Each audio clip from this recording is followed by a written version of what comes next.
मुझे मेरे एक स्टूडेंट ने ये फोटो भेजी और कहा कि क्या सर ये पॉसिबल है कि इस तरह की हम फ्री एनर्जी कार बना सकें, मतलब जिसमें एक मैग्नेट लगा हो, यहाँ पर कार हो, कार के फ्रंट में भी एक मेटल प्लेट लगाएं और ये इसको अट्रैक्ट कर ले और जिससे कि ये कार चलने लग जाए।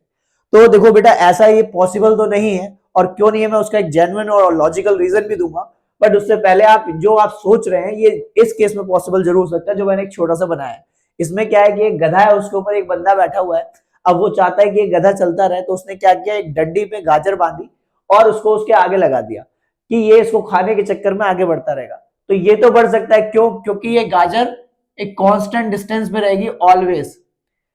बट अगर आप इस केस में देखें तो इसमें ऐसा नहीं होगा। इसमें क्यों नहीं होगा? क्योंकि जैसे ही ये इधर अट्रैक्ट होगी तो ये इधर आएगा और ये एक दूसरे से अटैच हो जाएंगे। उसके बाद ये वापस कैसे रिपल्शन कैसे क्रिएट करेगा? तो रिपल्शन क्रिएट करने का कोई सिचुएशन नहीं है।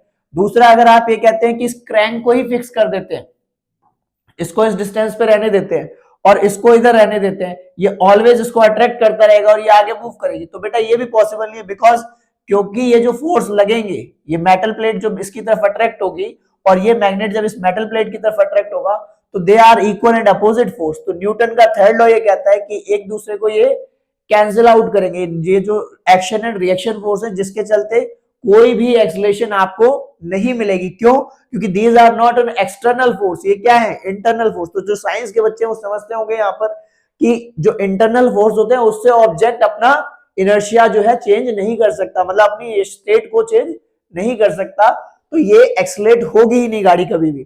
तो अगर आप क्रैंक फिक्स करते हैं ये सोच के कि मैग्नेट इसको अट्रैक्ट कर लेगा, तो भी ये पॉसिबल नहीं है, बिकॉज इंटरनल फोर्स जो है एक इसको जो है मूव कराने में हेल्प नहीं कर सकता। वहीं दूसरी ओर अगर आप बात करते हैं कि क्रैंक को मूवेबल बना देते हैं, तो ये क्या होगा, दोनों एक दूसरे को अट्रैक्ट कर लेंगे, इसके बाद गाड़ी रुक जाएगी। तो बेटा क्वेश्चन अच्छा था, बट स्टिल थोड़ा सा लॉजिकल आंसर इसका आपको सोचना चाहिए था, और इस तरह का कोई भी डेमोन्स्ट्रेशन पॉसिबल नहीं है। Thank you for watching this shot. अगर आपको शॉट अच्छा लगा हो तो प्लीज अपने दोस्तों के साथ जरूर शेयर करें।